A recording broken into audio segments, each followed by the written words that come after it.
Bonjour à tous et bienvenue sur Déclic Numérique. Dans cette nouvelle vidéo, aujourd'hui je vous propose un nouveau tutoriel Photoshop et je vais vous montrer comment supprimer une dominante de couleur dans vos photos et ça en quelques clics. C'est parti.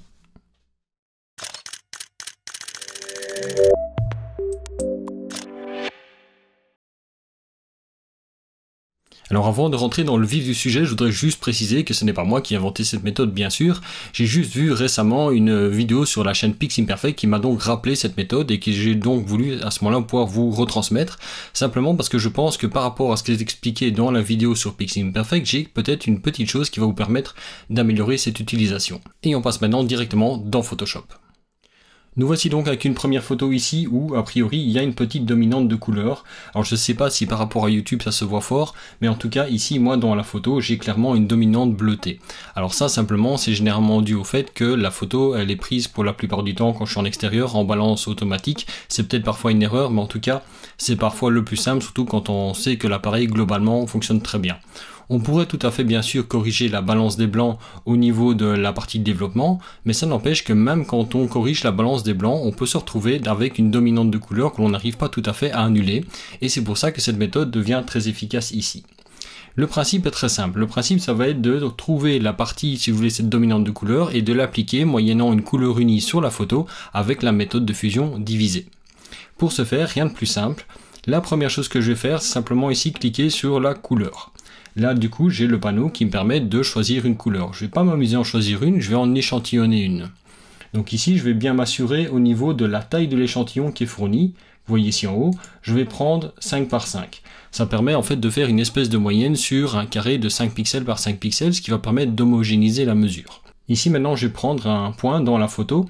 Alors je ne vais pas prendre du blanc mais je vais prendre quelque chose qui est une couleur neutre. Il faut prendre un gris neutre ou un blanc, quelque chose comme ça, mais qui n'est pas parfaitement blanc non plus. Il faut aussi qu'il y ait de l'information dedans. Donc si vous avez une partie qui est cramée dans la photo, surtout ne l'employez pas. Ici je vois que j'ai quand même des nuances de gris qui apparaissent. Je pourrais très bien le prendre par exemple sur le bord ici. Ça fonctionne aussi.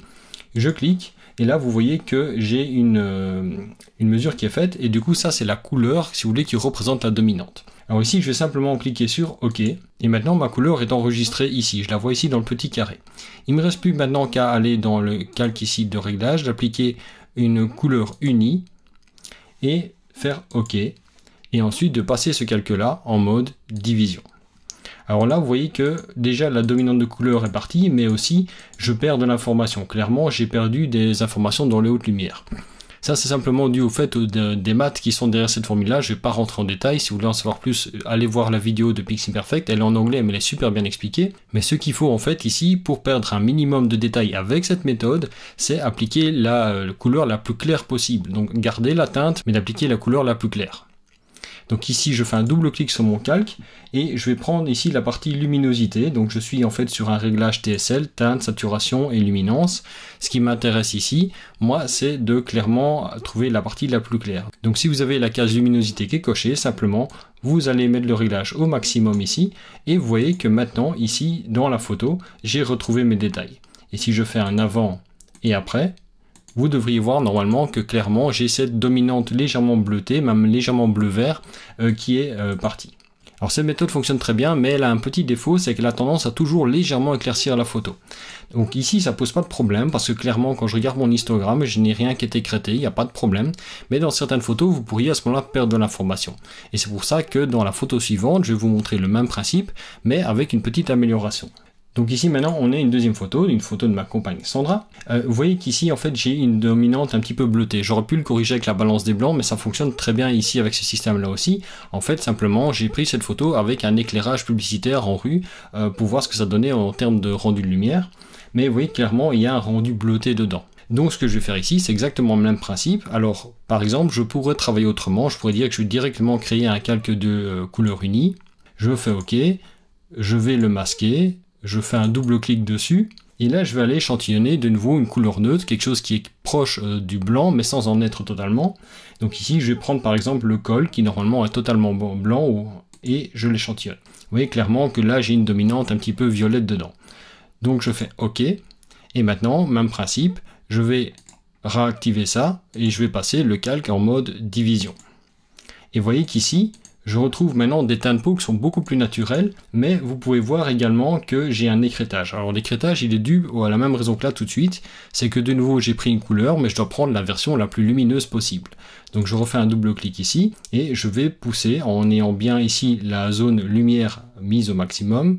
Voilà, comme ceci, je m'assure d'avoir 100% ici dans la partie luminosité, et je fais OK, et là vous voyez que j'ai déjà nettement perdu moins de détails, mais ça n'empêche que vous voyez qu'il y a un éclaircissement de la photo. Or, c'est pas forcément ce que je cherche. Donc l'idée, c'est de voir comment, à partir de là, je peux maintenant, en fait, uniquement conserver les informations de couleur, sans pour autant changer la luminosité. Et pour ça, il y a un mode de fusion dans Photoshop qui s'appelle le mode couleur.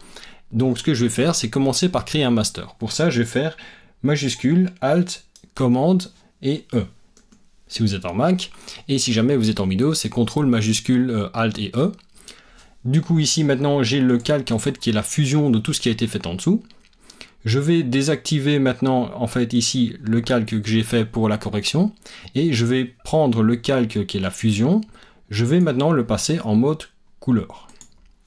Et là, si vous voyez, j'ai bien corrigé les couleurs sans pour autant changer la luminosité. En fait tout simplement en faisant ça, en fait j'ai un calque qui contient toutes les corrections de couleurs mais aussi avec des corrections de luminosité. Et je ne dis à Photoshop de n'appliquer que la partie correction de couleur. Et là, je pense que j'ai vraiment un rendu qui est très satisfaisant. Je retrouve vraiment des tons de peau assez naturels. Je trouve aussi maintenant ici le polo qui est un petit peu plus blanc aussi. Et donc je trouve que dans cette manière de fonctionner, ça fonctionne très bien. Mais on peut encore aller un tout petit peu plus loin avec cette méthode-là, notamment avec la dernière photo que je voulais utiliser. Ici, par exemple, c'est une photo d'une petite ruelle que j'ai pris près de chez moi. Et l'exposition est correcte parce que j'ai le ciel qui est bien exposé, ça je voulais garder, le reste qui est un petit peu plus sombre, ça ne me dérange pas. Ce qui est dommage, c'est que comme la ruelle était dans l'ombre, j'ai clairement une dominante bleutée dedans. Or, la façade qui est ici, normalement, et même les rebords ici, devraient être plutôt blancs. Alors, peut-être pas totalement blanc, mais en tout cas, moins bleu que ce que ça n'est là. Donc, je vais faire exactement le même principe. Je vais de nouveau prendre un échantillon ici. Je m'assure toujours bien d'avoir une moyenne de 5 par 5. Je vais aller prendre un élément qui est blanc, donc a priori, cette corniche, elle devrait être blanche. Voilà, et j'ai quand même une dominante bleutée dedans. Donc plutôt que d'aller refaire la correction directement après, je vais, ici je vois que je suis à luminosité de 56%, je vais juste pousser la luminosité directement ici à 100%. Je crée maintenant mon calque ici de couleur unie.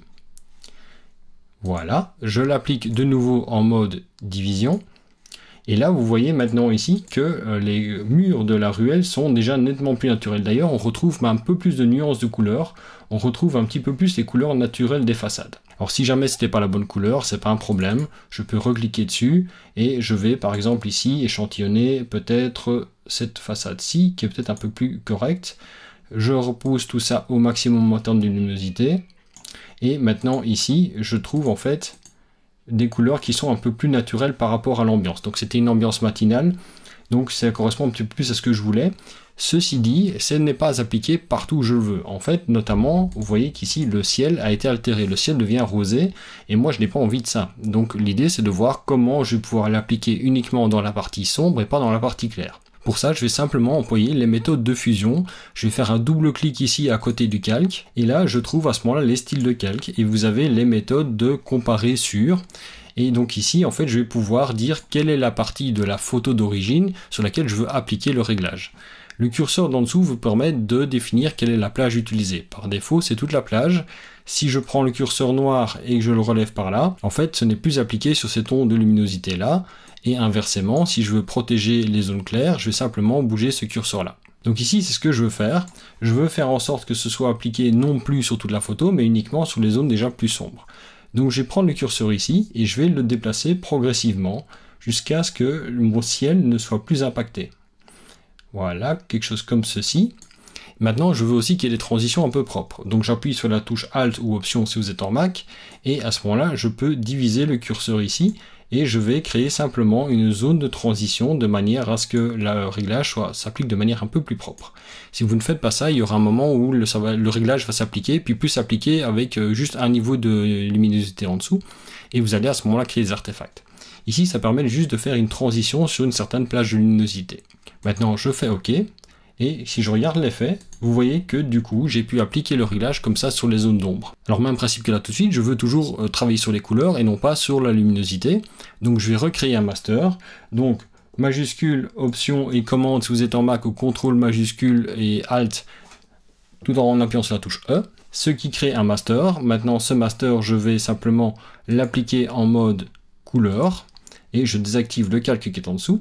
Donc vous voyez qu'ici, en utilisant cette méthode, avec le calque qui vient donc supprimer la dominante de couleur, en employant la méthode de fusion qu'on obtient en faisant un double clic sur le calque ici, et en appliquant ça ensuite simplement en mode couleur grâce à un master, je peux comme ça changer totalement la dominante de couleur d'une photo, et uniquement dans les zones que je veux.